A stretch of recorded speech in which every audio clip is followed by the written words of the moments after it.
प्यारे बच्चों, हम आपके लिए लाए हैं एक बहुत ही प्यारी नज्म जिसका नाम है मिट्ठू मेरा बड़ा निराला। तो चलिए चलते हैं नज्म की तरफ।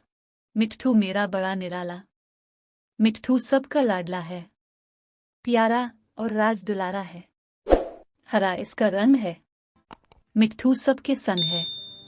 चोंच मिट्ठू की लाल है और प्यारी इसकी चाल है।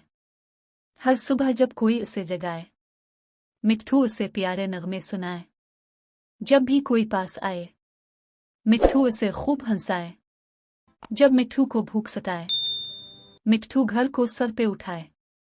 जब भी मीठी चोरी खाए, खुशी से मिट्ठू मिट्ठू गाए। आम, सेब और अमरूद शौक से खाए, प्यारा मिट्ठू सबको भाए। मिट्ठू तोता है सबका दोस्त, खाता देखे तो हो जाए चुस्त।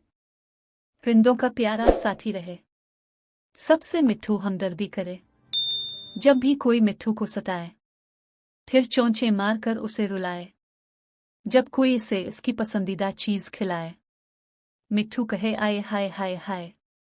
जब भी कोई इसकी तारीफ करे, मिट्ठू खुशी से फूले ना समाए।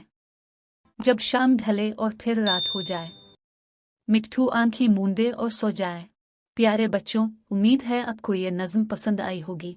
अगर मज़ीद ऐसी खूबसूरत नज़में सुनना चाहते हैं तो अपने इस चैनल को सब्सक्राइब कर लें और घंटी के बटन को क्लिक कर दें ताकि आपको हमारी इस तरह की और भी खूबसूरत नज़में आसानी से मिल सकें। वसलाम।